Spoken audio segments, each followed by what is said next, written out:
سپہر کے 3 بجے ہیں۔ السلام علیکم، یہ ریڈیو پاکستان ہے۔ ترنم حامد سے خبریں سنیے۔ اہم خبروں کا خلاصہ۔ پاکستان اور سعودی عرب نے باہمی اسٹریٹجک دفاعی معاہدے پر دستخط کیے ہیں، جس کا مقصد کسی بھی جارحیت کے خلاف مشترکہ دفاع کو مضبوط بنانا ہے۔ وزیر اعظم نے کہا ہے کہ سعودی ولی عہد کے ساتھ ان کی خوشگوار بات چیت میں علاقائی چیلنجز کا جائزہ لینے اور دو طرفہ تعاون بڑھانے سمیت مختلف امور پر تبادلہ خیال کیا گیا۔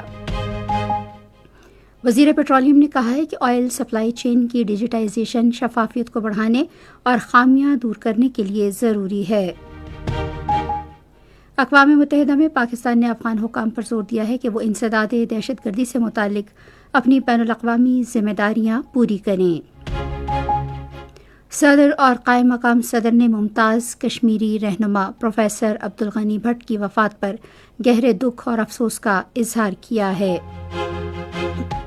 اور پاکستان کے ارشد ندیم آج ٹوکیو میں ورلڈ ایتھلیٹکس چیمپئن شپ کے نیزہ پھینکنے کے فائنل مقابلے میں حصہ لیں گے۔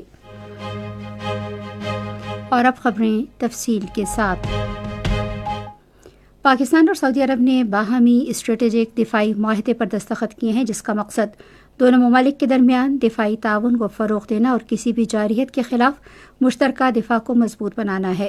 وزیر اعظم محمد شہباز شریف اور سعودی ولی عہد محمد بن سلمان بن عبدالعزیز ال سعود نے ریاض میں اس معاہدے پر دستخط کیے۔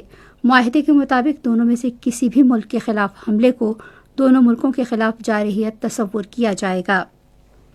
یہ معاہدہ دونوں ممالک کی سیکیورٹی میں اضافے اور خطے اور دنیا میں سلامتی اور امن کے حصول کے مشترکہ عزم کا عکاس ہے۔ یہ معاہدہ تقریباً 8 دہائیوں پر محیط دو طرفہ تاریخی شراکت داری کو مزید مضبوط بنانے میں معاون ثابت ہوگا، جو بھائی چارے اور اسلامی یکجہتی کے ساتھ ساتھ مشترکہ اسٹریٹجک مفادات اور قریبی دفاعی تعاون پر مبنی ہے۔ اس موقع پر وزیر اعظم شہباز شریف نے ان کا پرتپاک استقبال کرنے اور ان کے وفد کی فراخ دلانہ میزبانی پر سعودی ولی عہد شہزادہ محمد بن سلمان بن عبدالعزیز ال سعود سے اظہار تشکر کیا۔ سعودی ولی عہد نے وزیر اعظم کی صحت اور تندرستی اور پاکستان کے برادر عوام کے لیے مزید ترقی اور خوشحالی کی نیک تمناؤں کا اظہار کیا۔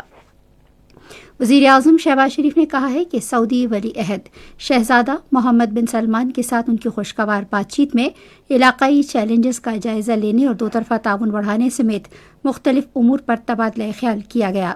ایکس پر ایک پوسٹ میں انہوں نے کہا کہ وہ محمد بن سلمان کی مسلسل حمایت اور دونوں ممالک کے درمیان سعودی سرمایہ کاری، تجارت اور کاروباری تعلقات بڑھانے میں ان کی گہری دلچسپی کو بہت اہمیت دیتے ہیں۔ وزیر اعظم نے کہا کہ ان کے دل سے دعا ہے کہ پاکستان اور سعودی عرب کی دوستی فروغ پاتی رہے اور ترقی کی نئی منازل طے کرے۔ انہوں نے کہا کہ وہ سعودی ولی عہد کی جانب سے مسلم دنیا کو فراہم کیے جانے والے ویژن اور قیادت کی دل کی گہرائیوں سے تعریف کرتے ہیں۔ پاکستان اور سعودی عرب کے درمیان اسٹریٹجک باہمی دفاعی معاہدہ طے پانے کی خوشی میں سعودی عرب کے نمایاں ٹاورز، سڑکوں اور عمارتوں کو دونوں ممالک کے قومی پرچموں سے روشن کیا گیا ہے۔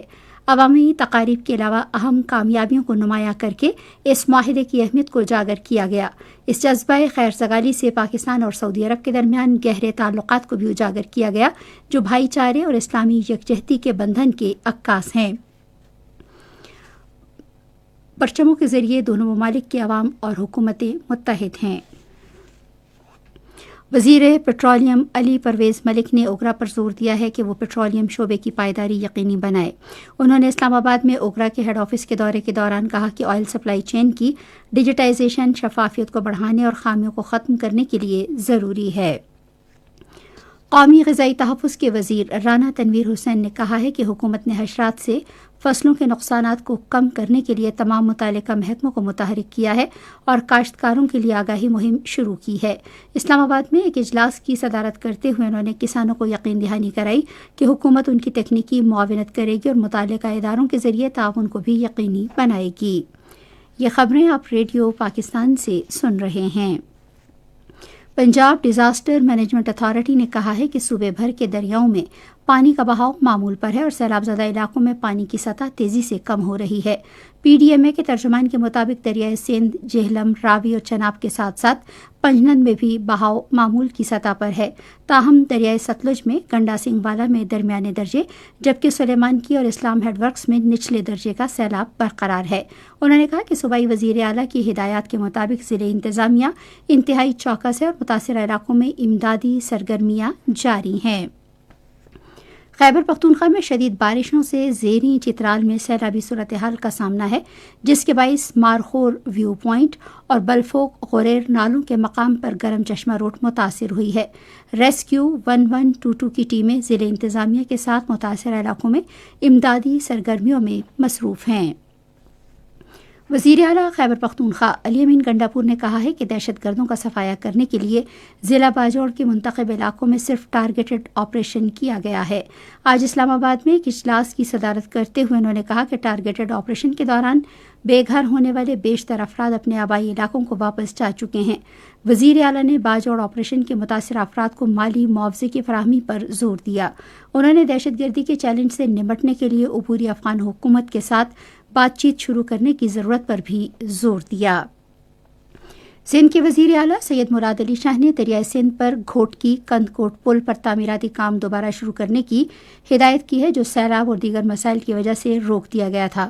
وزیر اعلیٰ نے منصوبے پر پیش رفت کے جائزہ اجلاس کی صدارت کرتے ہوئے کہا کہ یہ پل پاکستان کی معیشت، علاقائی روابط اور عوامی سہولت کے لیے معاون ثابت ہوگا۔ یہ سندھ، پنجاب اور بلوچستان کے درمیان ایک اہم رابطہ فراہم بھی کرے گا۔ پاکستان نے افغان حکام پر زور دیا ہے کہ وہ انسداد دہشت گردی سے متعلق اپنی بین الاقوامی ذمہ داریاں پوری کریں۔ افغانستان کی صورتحال پر اقوام متحدہ کی سلامتی کونسل کے اجلاس سے خطاب کرتے ہوئے اقوام متحدہ میں پاکستان کے مستقل نمائندے عاصم افتخار احمد نے کہا کہ افغانستان سے ہونے والی دہشت گردی پاکستان کی قومی سلامتی کے لیے بدستور سب سے بڑا خطرہ ہے۔ انہوں نے کہا کہ داعش، القاعدہ، TTP، ATIM، BLA اور مجید بریگیڈ سمیت دہشت گرد تنظیمیں افغان پناہ گاہوں سے مذموم کارروائیاں سر انجام دیتی ہیں، جہاں اس طرح کے 60 سے زائد دہشت گرد کیمپ سرحد پار سے دراندازی اور حملوں کے لیے مرکز کے طور پر سرگرم ہیں۔ انہوں نے کہا کہ ہمارے پاس ان دہشت گرد گروپوں کے درمیان تعاون کے مصدقہ ثبوت موجود ہیں، جن کا مقصد شہریوں اور قانون نافذ کرنے والے اداروں کو نشانہ بنانا اور پاکستان میں انفراسٹرکچر اور ترقیاتی منصوبوں کو سبوتاژ کرنا اور تکمیل میں خلل ڈالنا ہے۔ بھارت کے غیر قانونی زیر قبضہ جموں کشمیر میں بھارتی حکام نے کل جماعتی حریت کانفرنس کے سینئر رہنما میروائز عمر فاروق اور دیگر کو بزرگ حریت رہنما پروفیسر عبدالغنی بھٹ کی نماز جنازہ میں شرکت سے روک دیا ہے، جو گزشتہ رات انتقال کر گئے تھے۔ کشمیر میڈیا سروس کے مطابق میروائز عمر فاروق سمیت کئی سیاسی رہنماؤں کو جنازے میں شامل ہونے کی اجازت نہیں دی گئی۔ جنازے میں شرکت پر پابندیاں عائد کی گئیں اور اہل خانہ کو جنازہ عجلت میں کرنے پر مجبور کیا گیا۔ میروائز عمر فاروق نے ایک بیان میں حکام کی جانب سے انہیں دیگر حریت رہنماؤں کو جنازے میں شرکت سے روکنے کی شدید مذمت کی ہے۔ صدر آصف علی زرداری اور قائم مقام صدر سید یوسف رضا گیلانی نے ممتاز کشمیری رہنما پروفیسر عبدالغنی بھٹ کی وفات پر گہرے دکھ اور افسوس کا اظہار کیا ہے۔ صدر زرداری، جو چین کے شہر اورمچی میں ہیں، انہوں نے اپنے پیغام میں کہا کہ عبدالغنی بھٹ کی جدوجہد کشمیری عوام کے لیے مشعل راہ ہے اور ان کی قربانیاں تاریخ میں سنہری الفاظ میں لکھی جائیں گی۔ قائم مقام صدر یوسف رضا گیلانی نے عبدالغنی بھٹ کی زندگی بھر کی جدوجہد کو خراج عقیدت پیش کرتے ہوئے کہا کہ ان کی خدمات ہمیشہ یاد رکھی جائیں گی۔